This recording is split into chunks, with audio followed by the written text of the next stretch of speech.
La epístola a los Filipenses. Hoy comenzamos una nueva serie, hermanos, y vamos a estar en la epístola.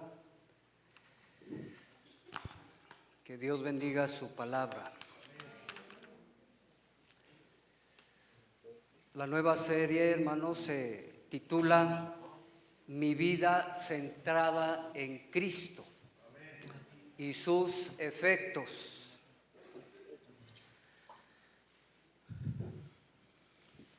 Uno de los propósitos, hermanos, al estar pensando en esta serie y en la epístola que vamos a tomar, uno de los propósitos tiene que ver con animarle a centrar su vida en Cristo. Amén. Y a recibir los beneficios espirituales como vivir con gozo, que es una de las cosas que encontramos en la epístola. De hecho, la epístola le han llamado la epístola del gozo. ¿Sí? Beneficios como vivir en unidad, vivir en fiel servicio a Dios. Beneficios como tener el contentamiento en cualquiera que sea nuestra situación de vida. Entonces, animarles es el propósito para que ustedes centren su vida en Cristo y reciban los efectos al vivir así. Amén. La vida centrada en Cristo, hermanos, tiene implicaciones. En la carta a los Filipenses, el apóstol Pablo enseña que centrar la vida en Cristo implica una transformación profunda, donde Jesús se convierte en el centro de nuestra vida. Jesús se convierte en el motor de nuestra vida. Jesucristo se convierte en el ejemplo de nuestra vida. Y Jesucristo se convierte en nuestra meta final, por cuanto el Señor va a buscar siempre hacer eso después de que nos ha dado la salvación. ¿Estamos? Hasta que todos lleguemos a la unidad de la fe y del conocimiento del Hijo de Dios, a un varón perfecto, conforme a la medida de la estatura ¿de quién? De la plenitud de Cristo. Romanos capítulo 8 también nos habla de que hemos sido predestinados para ser conformados a la imagen de su Hijo, Jesucristo. El gran reto para nosotros es dejarnos moldear por el Espíritu Santo, la palabra de Dios, y por todo lo que nos ayude a ello. Amén. Parecernos más a Cristo. Nuestra manera de pensar, nuestra manera de sentir, nuestra manera de vivir. Eso implica o está implicado, hermanos, en una vida centrada en Cristo. Amén. Implica una entrega radical a Cristo y una prioridad en las cosas que tienen que ver con el reino de Cristo. Amén. Hay que imitar, hermanos, su humildad, pues la epístola en el capítulo 2 habla de adoptar la misma actitud y mentalidad de servicio que tuvo Jesús. Lo vamos a ver cuando lleguemos al capítulo 2. Se requiere una perseverancia y un enfoque constante en vivir dignamente conforme al Evangelio, hermanos, conforme al llamamiento que hemos recibido en el Evangelio, hermanos. Y hermanos, también la vida centrada en Cristo tiene la implicación del gozo y la paz. Y esto es algo que necesitamos todos los seres humanos. Amén. Esto es algo que tiene que ver con lo que vamos a cosechar si nuestra vida está centrada en Cristo, gozo y paz y muchas otras cosas más. Permítanme orar. Señor, te bendecimos, Padre Santo. En el nombre de Cristo te damos gracias por tu palabra. Estamos disponibles para recibirla con humildad. Ayúdanos, Santo Espíritu, para que podamos discernir tu palabra y ponerla en práctica en la vida. Oh Señor, ministranos, te lo suplicamos, somos el poderoso de Jesús. Amén. Capítulo 1. Nos vamos de lleno, no voy a leer todo el pasaje, vamos a estar en los versículos 1 al 11, pero nos vamos a ir parte por parte. Amén. Versículo 1 y 2 dice: Pablo y Timoteo, siervos de Jesucristo, a todos los santos en Cristo Jesús que están en Filipos, con los obispos y diáconos, gracia y paz a vosotros, de Dios nuestro Padre y del Cristo. Amén. Aquí tenemos, hermanos, en estos versículos el saludo apostólico, entre otras cosas. Pablo inicia su epístola, si se fijan, no está utilizando el título de apóstol en este, sino que se identifica junto con Timoteo como esclavo de Jesucristo, siervo. La palabra siervo, doulos en griego, tiene que ver con esa connotación de esclavo. Y se está presentando junto con Timoteo como siervo, como esclavo de Jesucristo. Y desde ahí ya tenemos algo en qué pensar. La humildad debe estar arraigada si nuestra vida la vamos a sentar en Cristo. Amén. Una vida centrada en Cristo y se establece por elección propia. El apóstol Pablo y Timoteo eligieron, ¿sí?, de manera individual, personal, eligieron ser esclavos de Cristo. Hay una elección, hermanos, implicada en esto. Y desde luego tenemos que pensar que si vamos a vivir centralizados en Jesús, hermanos, desde luego tenemos que pensar en que lo primero que debe tener el ser humano es estar en Cristo, ¿verdad? Y ahí esa parte, hermanos, es especialmente para aquellos que todavía no son cristianos. Usted, si no tiene a Cristo, no puede vivir una vida centrada en Él. Hay que estar en Cristo, hay que nacer en Cristo. Y una vez que nacimos en Cristo, entonces sí podemos centrar nuestra vida en Él. ¿Cuántos están de acuerdo? Nosotros decidimos, hermanos, amados, hermanas, usted y yo decidimos si nos vamos a colocar en la posición de siervos, de siervas ante el Señor, o no nos vamos a colocar como tal. ¿Sí?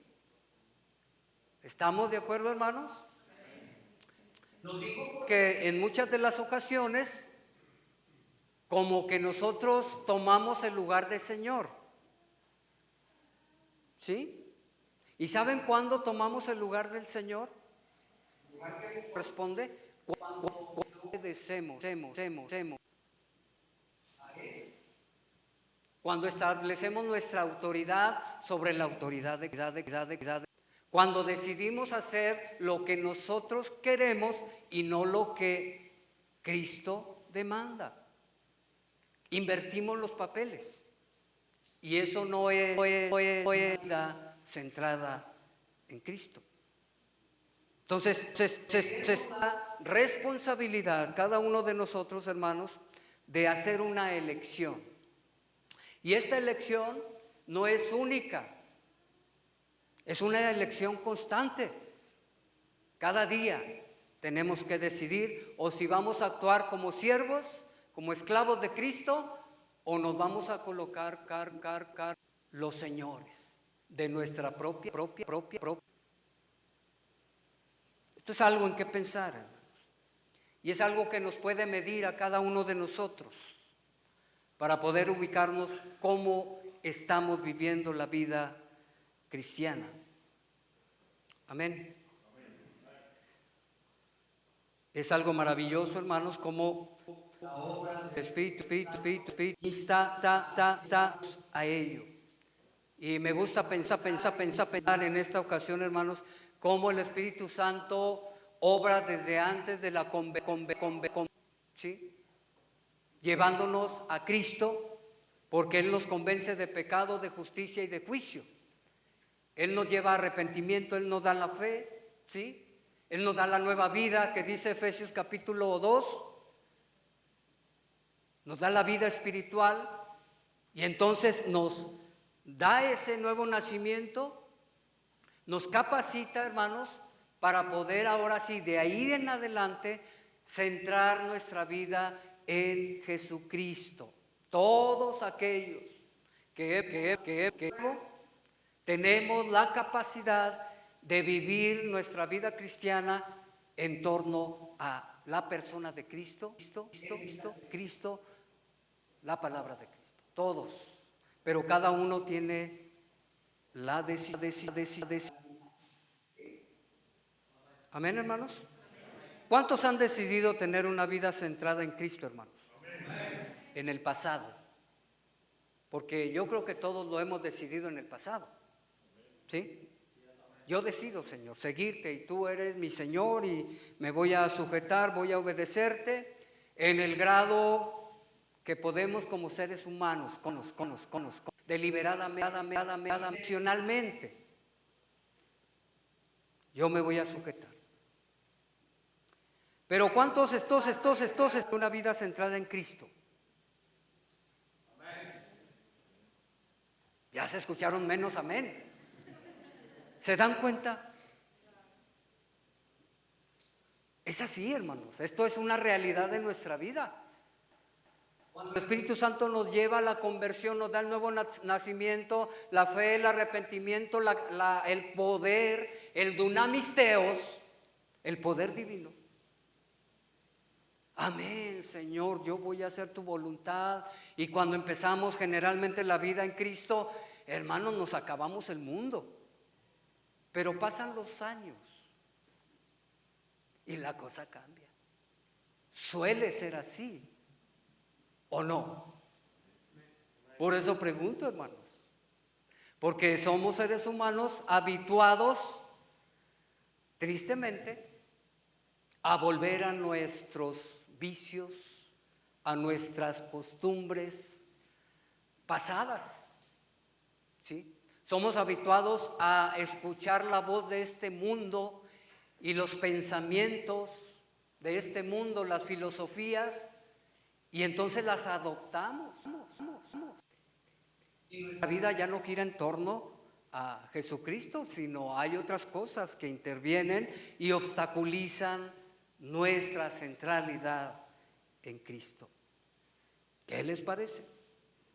¿Cuántos están en ese proceso de avanzar en la vida centrada en Cristo? Y me refiero a los que hace poco se convirtieron al Señor. Ellos están empezando.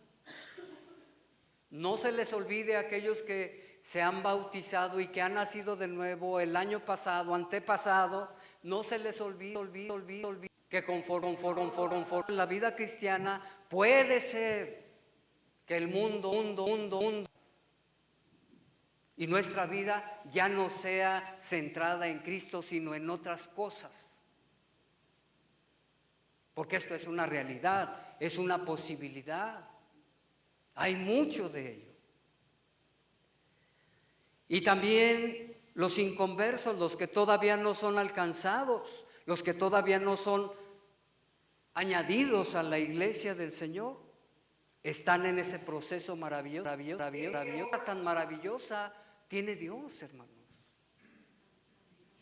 eso, y deberían de valorarlo, porque hermanos, Dios nos rescató de la. Eso es maravilloso. Dios se preocupó, invirtió todo el tiempo posible para que usted creyera, naciera de nuevo. Y esa obra, nadie la puede hacer sino el Señor mismo. Y deberíamos de agradecerle, deberíamos de valorarlo porque se ha fijado en nosotros. Y ahora, hermanos, después de que nos ha salvado, ahora nos está puliendo cada día. ¿Sí? Cada día nos está puliendo.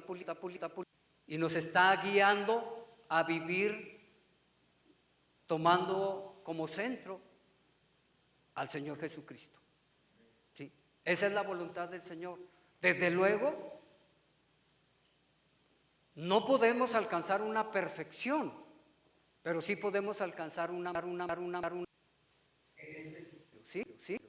Esa madurez va a depender de nuestra obediencia al Señor y de aquella renuncia a todo aquello, hermanos, que nos está quitando o que está haciendo a un lado al Señor en nuestra vida. A veces toma control otras cosas, otras personas, otras situaciones de la vida toman el lugar del Señor en ciertos momentos. Volvamos al versículo 1. Dice, siervos de Jesucristo, a todos los santos en Cristo Jesús que están en Filipos, con los obispos y diáconos.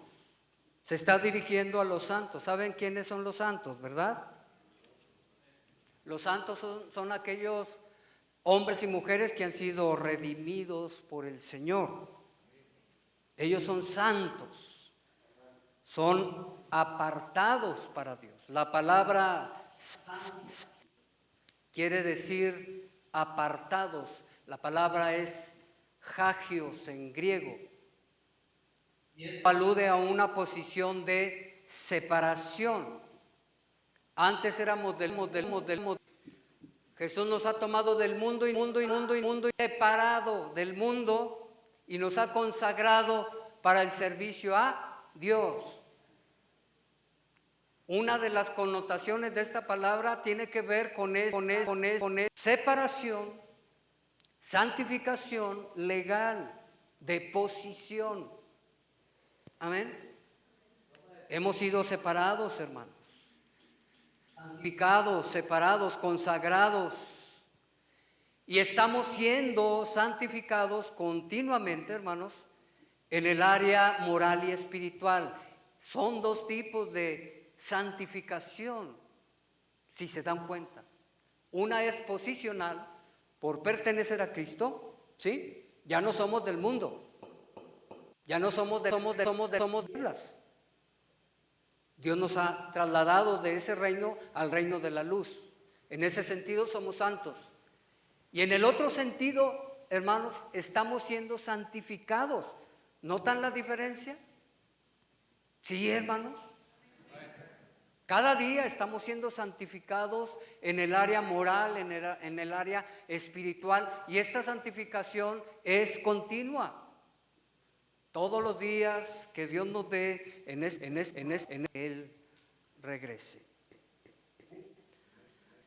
Están siendo verdaderamente santificados en un sentido moral o espiritual. Porque lo otro ya lo tenemos. La legal ya la tenemos por creer en Cristo. Amén. Pero la otra santificación que tiene que ver con la moralidad, con la de cada uno de nosotros. ¿Cómo vamos, hermanos? ¿Cómo? Cuando comenzamos el Señor, híjole, hasta levitábamos algunos, ¿verdad? Bien santos. Nuestra conciencia, nuestra mente, pensando hasta los animalitos amábamos, pero pasa el tiempo y cosa cambia. ¿Será así, hermanos? A veces decimos, ya estamos bien. En el capítulo 3 nos vamos a enterar de un principio que hermanos. Pablo dice, no que lo haya ya alcanzado, ¿sí? Sino que prosigo, para ver si logro asir aquello por lo cual fui también nacido, por Cristo. O sea, amados hermanos, no podemos detenernos, ni podemos detener la obra de Dios en cuanto a nuestra santificación. No podemos, no debemos detenerla. La santificación es continua. ¿Sí? Pablo dice, dice, todavía no lo he alcanzado, ni lo alcanzaremos de una manera perfecta en esta vida. Será hasta el Señor nos redima totalmente en el día del Señor. Amén. Pero hay algo que debemos, y es dejarnos santificar por la palabra de Dios. ¿Acaso no dijo Jesús, tu palabra, pícanos en tu verdad? Tu palabra es verdad. Santificarnos sujetándonos al Espíritu Santo. Amén. Que produce el y el carácter de Cristo en nosotros. Es una santificación constante. ¿Cómo estamos en ello, hermanos? El apóstol Pablo,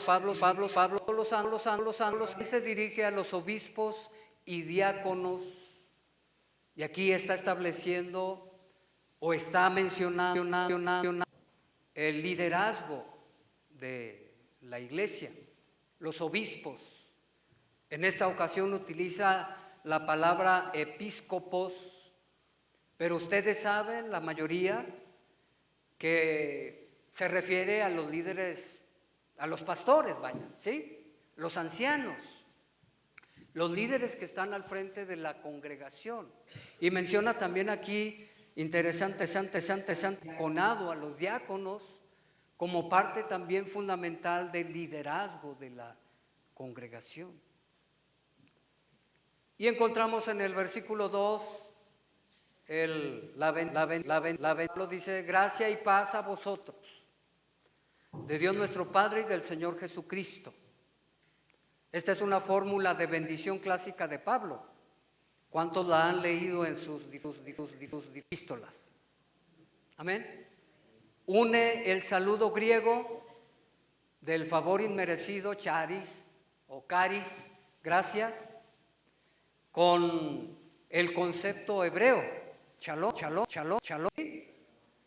los dos. Y ahí está interesante porque ustedes saben que Pablo era del judaísmo, ¿estamos? Y se convirtió al cristianismo. Entonces Pablo también está hablando a judíos, hablando también a gentiles. Por eso es que generalmente, tanto el saludo griego como el saludo hebreo. Amén, hermanos. Shalom, paz, en hebreo. El combustible de una vida centrada en Cristo, hermanos, proviene de Dios el Padre y del Señor Jesucristo. El versículo 2 lo menciona. Amén.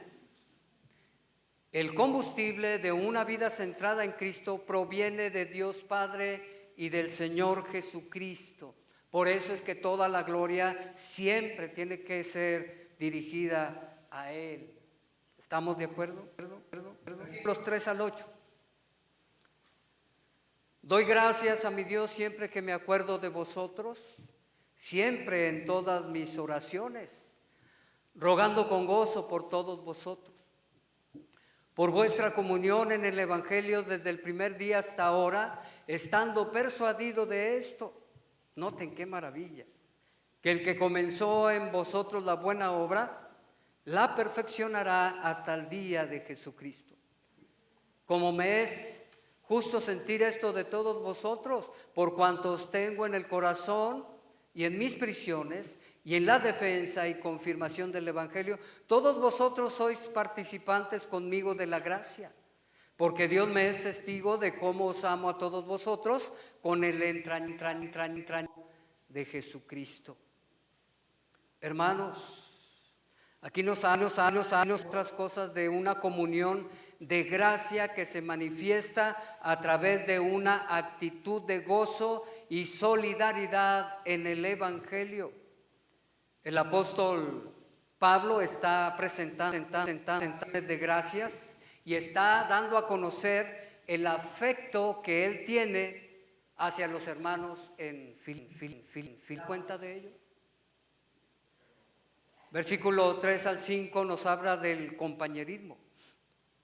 La palabra koinonía, conocen, ¿verdad? Compañerismo.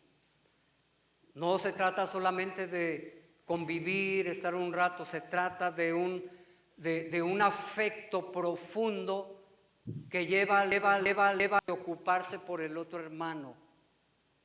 ¿Estamos? Esto es algo maravilloso, hermanos. Nuestra vida está centrada en Dios, podemos llegar a vivir así, a tener esa actitud, ese afecto por nuestros hermanos y hermanas. ¿Cuántos dan gloria al Señor? Pablo recuerda a la iglesia y da gracias por su participación activa y generosa en la difusión del Evangelio. No solo habla del compañerismo que tiene que ver con lo muy social o muy humano, sino que también se enfoca, hermanos, en el compañerismo del ministerio. Recordemos esto. El apóstol Pablo está en prisión. ¿Sí? Está en Roma. Interesantemente, él está hablando del trabajo del evangelio. Más adelante vamos a encontrar que él da gracias a Dios porque el evangelio se sigue predicando. Había algunos hermanos que estaban tristes y se habían detenido en predicar el evangelio por lo que le estaba sucediendo a Pablo. Pues Pablo estaba en la cárcel, ¿qué vamos a hacer? No, pues mejor. Y más sabiendo que Pablo fue causa del evangelio. ¿Se dan cuenta? Pero Pablo les dice, no, prediquen. Aún yo estando en cadenas, doy a conocer el evangelio a los soldados que me custodian. Pues el evangelio ha sido oído en todo el pretorio. Noten. ¿Sí? Estaba en la cárcel y a los soldados, hermanos, les predicaba el evangelio. Y luego dice más adelante, hermanos, que algunos por contienda, pero al fin de todos, otros predicaban de buena manera, pero al fin de todo, hermanos, el evangelio era predicado. Chequemos ese contexto, porque es importante. El apóstol Pablo está en prisión, hermanos. Y escribe esta carta llamando a la iglesia a que se regocijen en el Señor, a que se gocen en el Señor, a que se gocen en la salvación, a que se gocen en el sufrimiento, en la persecución. Un hombre que está encerrado, encadenado en la prisión. Qué interesante. Porque a veces, hermanos, nosotros que estamos y no hacemos lo que debemos. ¿Se da cuenta? Estamos libres, hermanos. Libres. Gracias a Dios. Yo no he experimentado el estar encerrado en prisión. Nunca. Como lo dije una vez, me corretearon los judiciales en mi juventud, pero nunca me alcanzaron. ¿sí? No sé lo que se siente estar encerrado. El otra vez el hermano Héctor dijo que él sí había estado encerrado. No sé, hermanos, imagínense, ahora las cárceles de ahora tienen televisión, tienen internet y toda esa cosa. Hermanos, hablamos en este contexto, ¿sí? Maltrato. Y el apóstol, ¿sí? El apóstol Pablo, hermanos, gozoso, firme en el Señor, preocupado por el Evangelio, la continuidad del Evangelio. Deberíamos de armarnos con este pensamiento. Amén. Y nosotros que estamos libres, hermanos, ser copartícipes de esa el Evangelio. ¿Qué les parece? Amén. Ahora la pregunta, estamos a favor de la expansión del Evangelio de Cristo. ¿Qué estamos haciendo? Estamos predicándole a nuestros familiares, a nuestros vecinos, estamos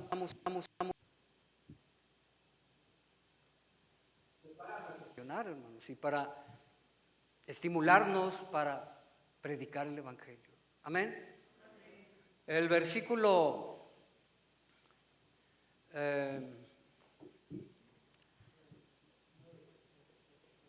¿dónde estamos, hermanos? Ok, sí. El versículo 6, quiero puntualizar en ello, hermanos. Versículo 6, esto es algo fabuloso.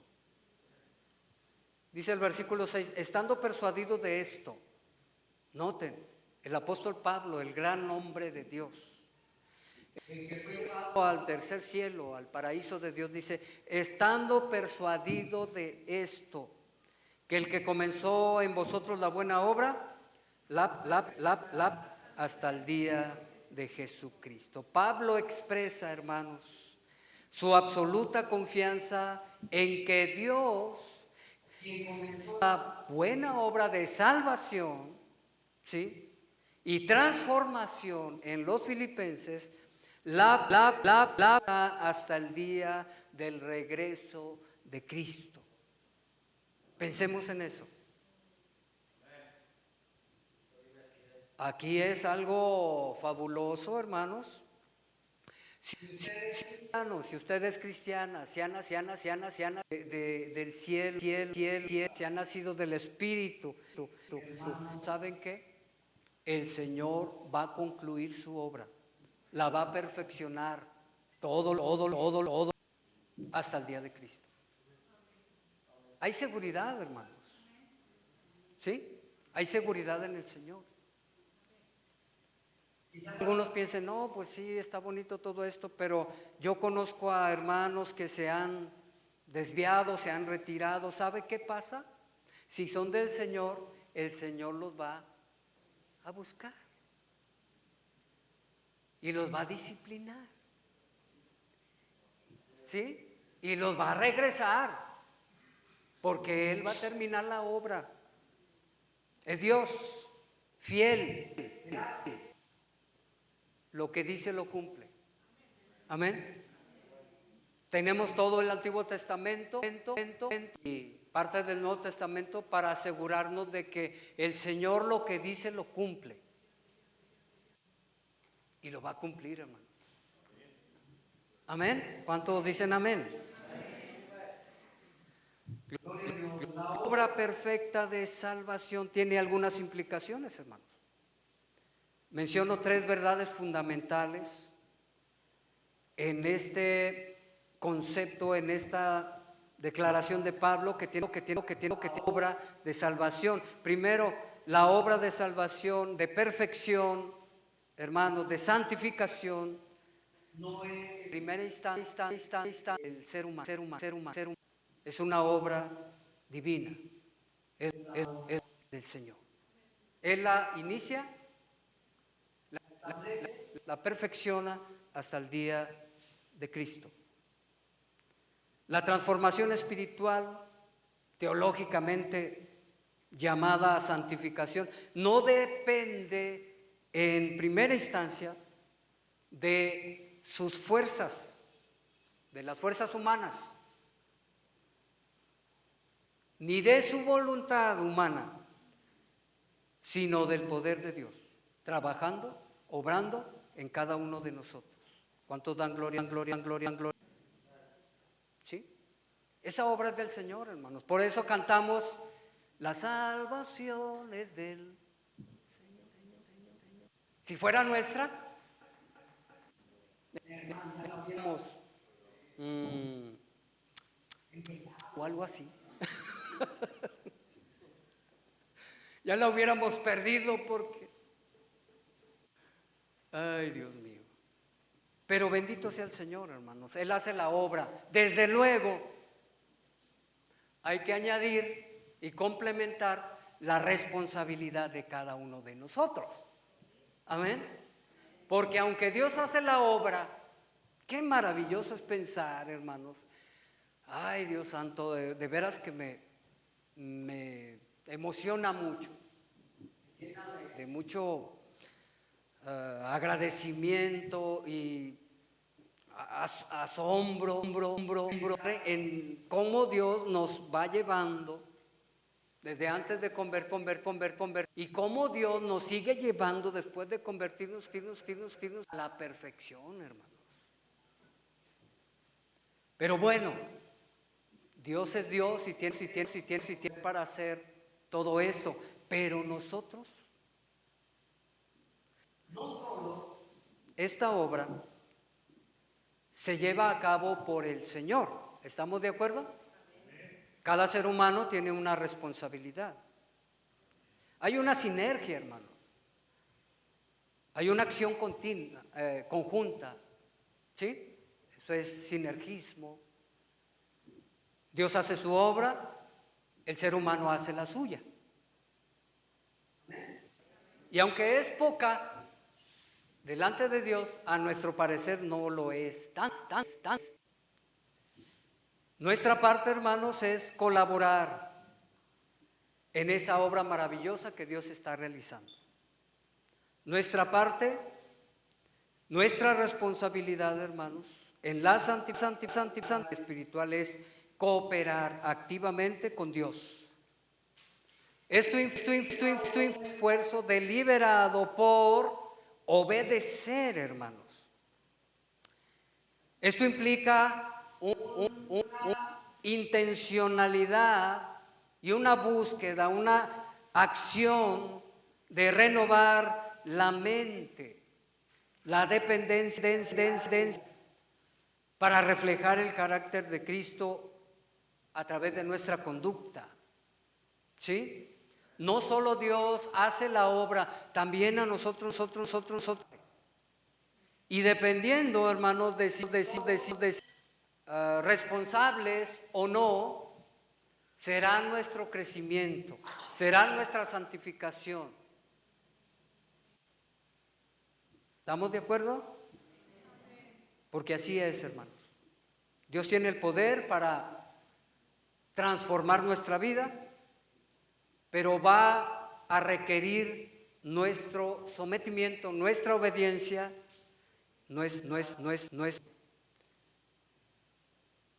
Esta responsabilidad, hermanos, la podemos desglosar en 4 áreas fundamentales, según la epístola que estamos ocupando hoy. Nuestra responsabilidad, como dice Pablo en el capítulo 2, versículo 12, tiene que ver con ocuparnos en la salvación. ¿Sí? Si nosotros nos ocupamos en la salvación, hermanos, estamos haciendo nuestra parte. Y le será más fácil al Espíritu Santo y al Señor santificarnos, perfeccionarnos. Amén. Cuidar nuestra salvación con temor y temblor. Filipenses 2. Pero si no estamos cuidando nuestra salvación, entonces va a ser más difícil que la obra de santificación se lleve a cabo en nuestra vida. Será más difícil y será más dolorosa. Porque recuerden, hermanos, que el Señor nos mete en disciplina. ¿Sí? El Señor nos va metiendo en disciplina y a veces hasta nos da con la vara, ¿verdad? Un correctivo. Hay que alinearnos a la voluntad de Dios, de Dios, de Dios, de Dios.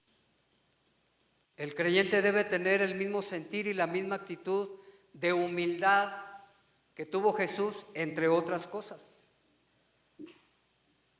Esta es nuestra parte, nuestra responsabilidad en el proceso de santificación. Amén. Así como el Señor se despojó a sí mismo y fue obediente hasta la muerte, nosotros debemos de armarnos del mismo pensamiento y de la misma acción, actitud. Se requiere esfuerzo intencional para llegar a esto. ¿De acuerdo, hermanos? Si ustedes se fijan, utiliza en varias de sus epístolas el ejemplo de para poder llegar a ser aprobado y llegar a la meta. ¿Recuerdan? Lo puede encontrar en el capítulo 3 de Filipenses. Debe haber un enfoque mental constructivo. La pureza moral requiere disciplina en los pensamientos. Y Pablo exhorta a los creyentes a meditar y a llenar su mente con todo lo que es bueno, amable, todo lo que es de buen nombre, si hay virtud alguna, si algo digno de alabanza. Capítulo 4 de Filipenses, en esto deben pensar. Y nuevamente, el asunto de la mente, hermanos. Si queremos ser responsables en nuestra parte de la santificación moral y espiritual, si queremos realmente vivir nuestra vida centrada en Cristo, renovar nuestra mente, de ahí emana todo lo demás. Y ya hemos platicado de cómo podemos renovar nuestra mente. Aunque el creyente tiene deber, hermanos, de esforzarse, la Biblia enseña que este proceso de santificación es posible porque es Dios quien obra en vosotros tanto el querer como el hacer. Fíjense hasta dónde llega todo esto. Por eso le digo a la gente, es que siento el deseo de ir a la iglesia. ¿Sabes qué? Ese deseo no es tuyo. Nada más para que veamos desde dónde el Señor nos da, nos empuja. Porque es Dios quien pone. Usted no está aquí porque usted lo ha decidido. Está aquí porque el Señor ha puesto eso en su corazón. Para que al final nadie se gloríe en sí mismo, sino que toda la gloria sea para el Señor. Él es el que nos da todo eso, hermanos. Él es el que nos impulsa, Él es el que nos pone ahí en el corazón, nos incomoda a veces, huye para que podamos realizar nuestra parte. De igual manera, aquellos que todavía no son de Cristo, Él lo hace. Bendito sea, ¿no? Gloria a Dios, hermanos. Es importante, hermanos, saber lo que debemos hacer. Dios está trabajando siempre.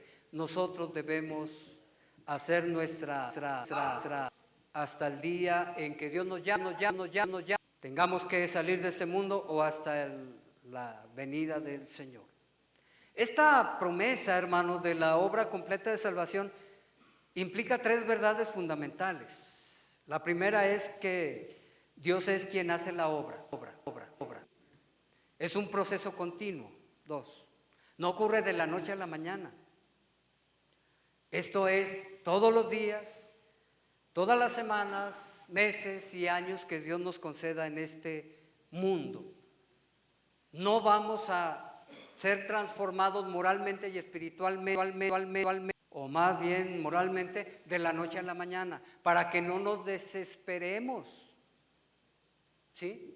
Esta santificación es todo un proceso, hermanos, y abarca todo los días, los años que Dios nos dé sobre esta tierra. Amén.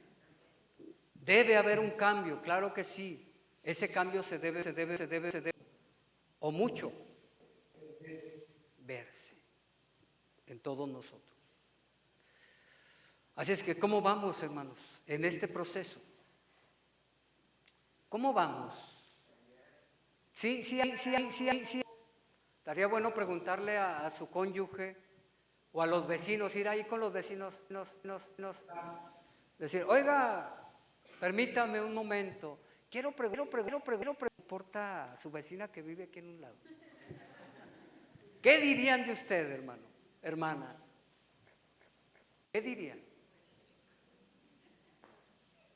Recuerdo una vez que dijeron algo de mi familia, de Santa, de los niños. Gracias a Dios nos fue bien. Preguntaron por nosotros y allá en nuestra casa, que es la suya también, y la señora pues ahí, hermanos, ahí en aquella, no, era una chulada porque todos los vecinos nos saludábamos y nos hablábamos y dame unas tortillas y esto y lo otro, bien padre.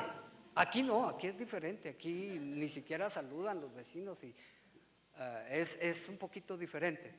Pero el punto es que la señora dijo, no,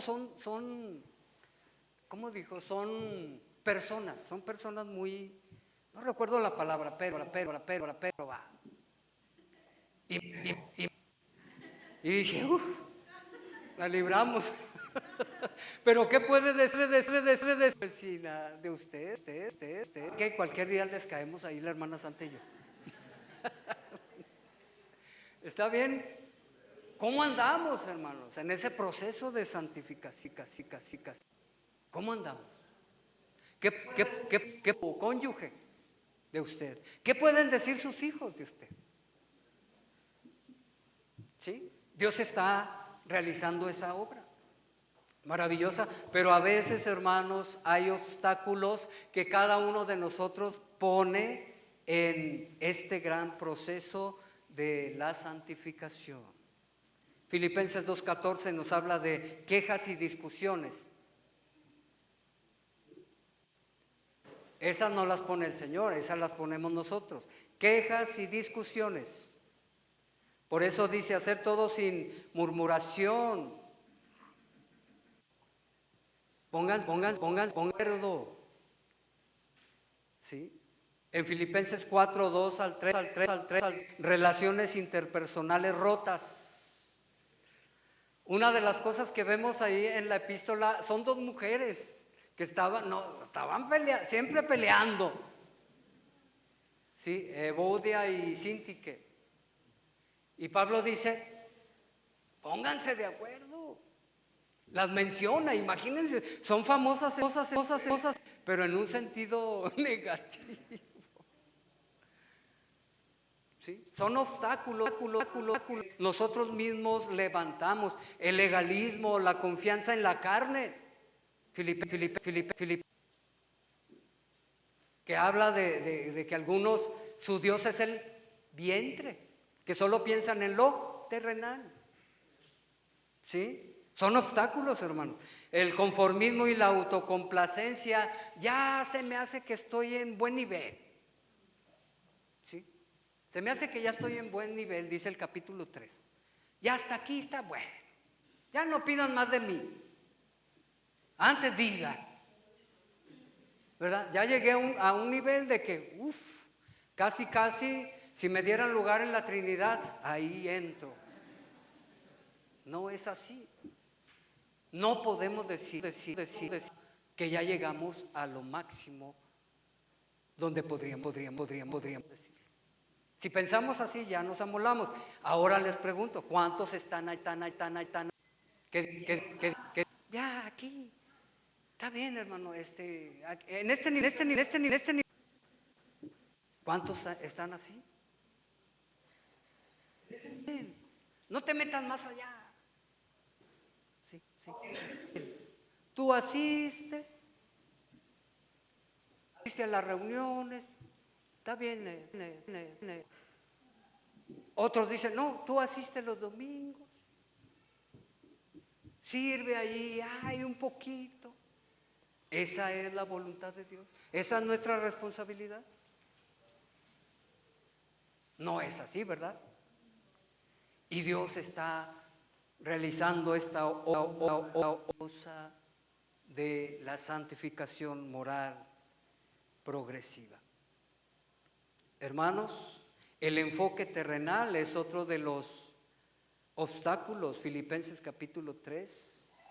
Tener una mentalidad guiada de la carne de este mundo, lo cual se opone directamente al estilo de vida de un ciudadano celestial.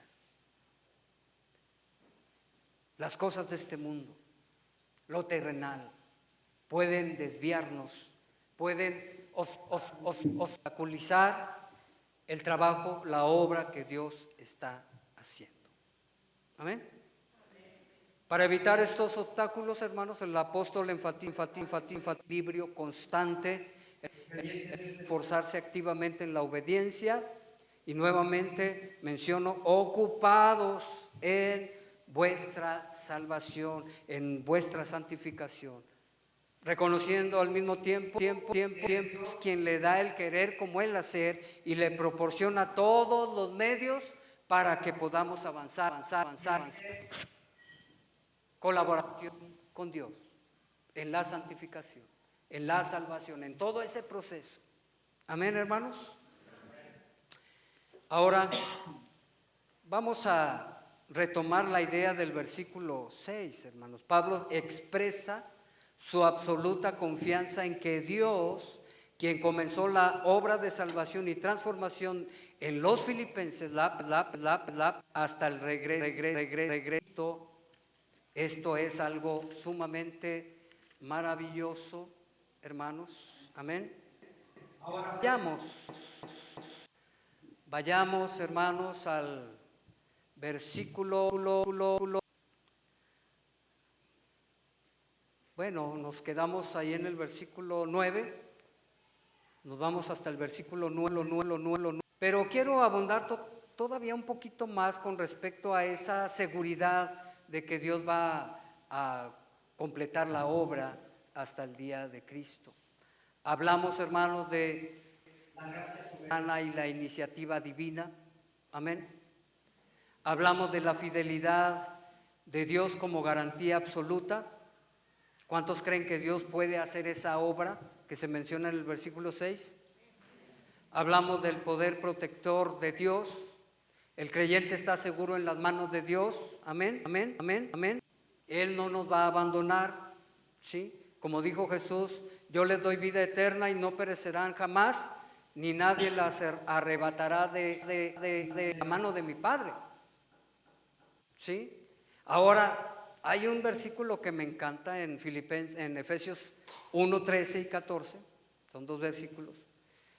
Este es el sello, hermanos, del Espíritu Santo.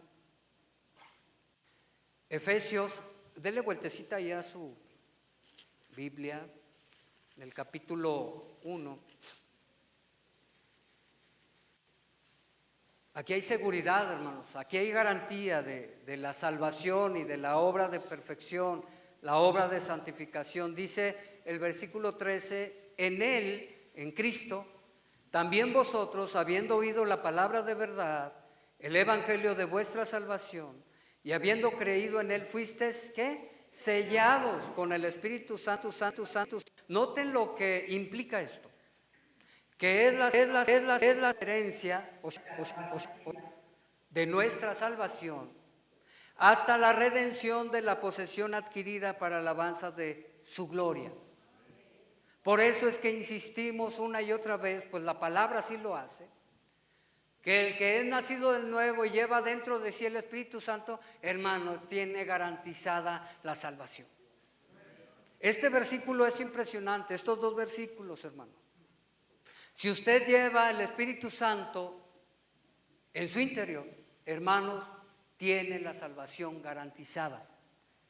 Y esta garantía no proviene de algún ser humano. Esta garantía proviene de Dios mismo. Así es que está garantizado salvación.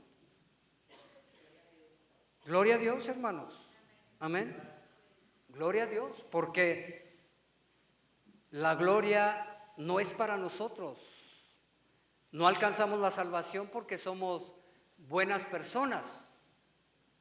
A nuestro parecer podemos decir, es buen hombre el hermano. A nuestro parecer, nuestro criterio humano, pero el criterio divino, dice en Romano, no hay nadie justo, no hay nadie que haga lo bueno, no hay nadie. Ese es el criterio divino. Por eso es que toda la gloria debe ser para el Señor. Ahora sí, vayamos al versículo 9 y 11. Y se me hace que ya me pasé del tiempo que... Esto pido en oración, hermanos. Vuestro amor abunde aún más y más en ciencia y en todo conocimiento, para que aprobéis lo mejor, a fin de que seáis sinceros e irreprensibles para el día de Cristo, llenos de frutos de justicia que son por medio de Jesucristo, para gloria y alabanza de Dios. Aquí tenemos la oración de Pablo, hermanos. El apóstol Pablo no pide, noten, por sus necesidades materiales, está en la cárcel, no pide, Señor, líbrame, sácame de esto. No pide eso.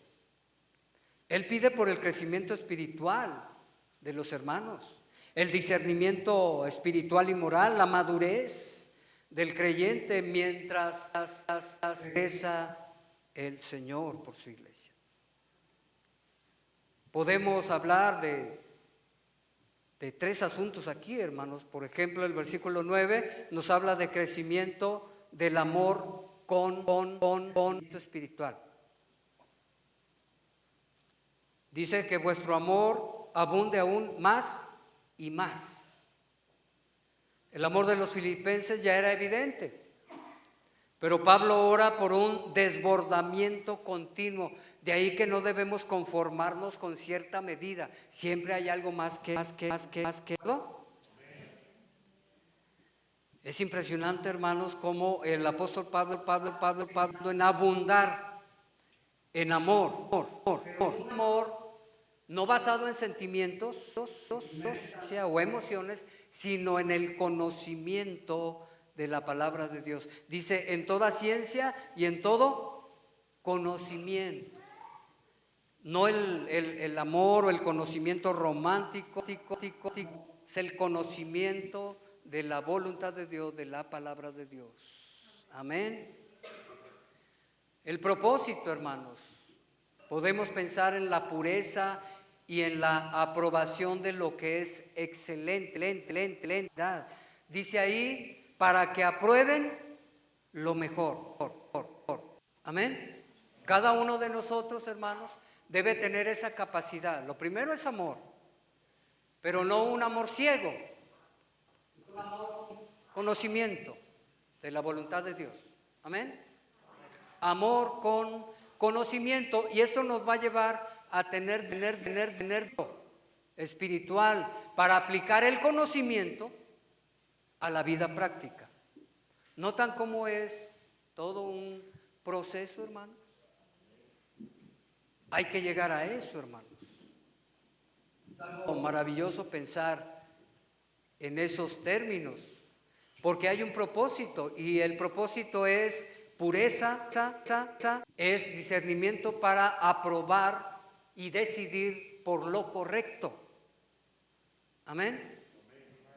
Y esto tiene que ver con la irreprensibilidad, para que sean irreprensibles, dice el apóstol Pablo, ¿sí? La irreprensibilidad que debe haber en ustedes, en mí y en todos aquellos que hemos sido por Cristo. El resultado final, hermanos, tiene que ver con el fruto que cada uno llevemos. Dice, llenos de fruto de justicia. Una vida cristiana correcta, centrada en Cristo, no es pasiva. Produce frutos espirituales, una transformación.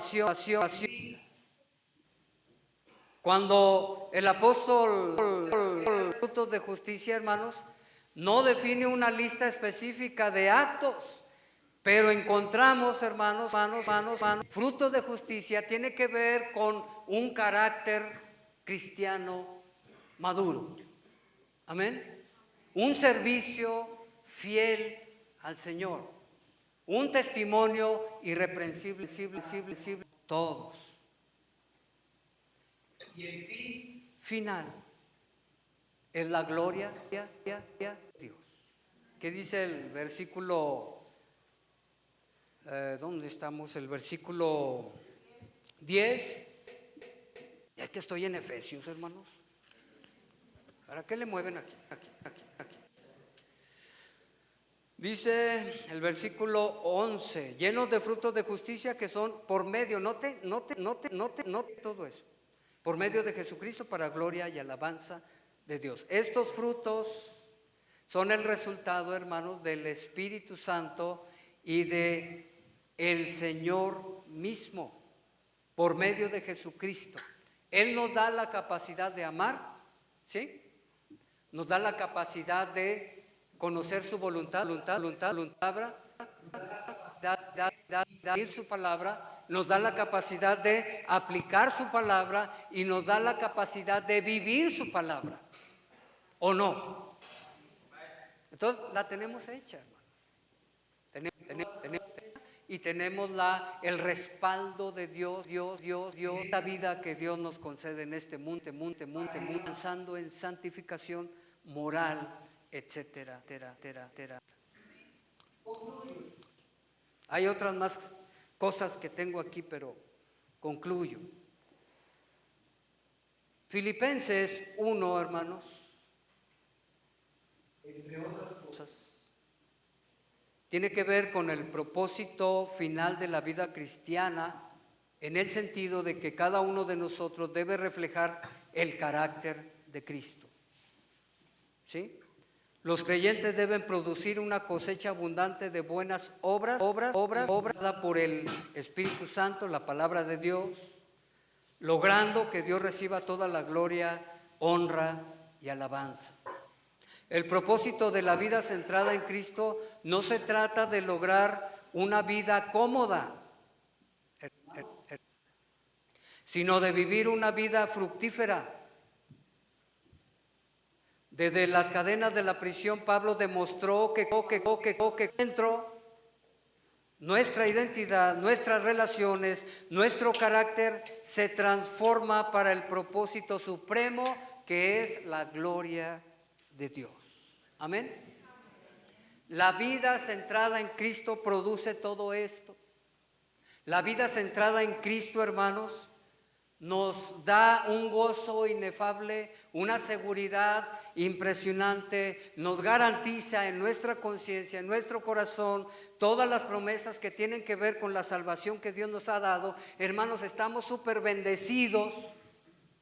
Pero cuando nuestra vida no está centrada en Cristo, nuestra propia conciencia nos reprueba, ¿o no? Nuestra propia conciencia nos nos hace sentir mal. Yo digo amén. El Espíritu Santo la ¿qué caso tiene, hermanos? Mejor vivamos la vida colocando al Señor, que Él sea el centro de nuestra vida. Pónganse de pie, hermanos.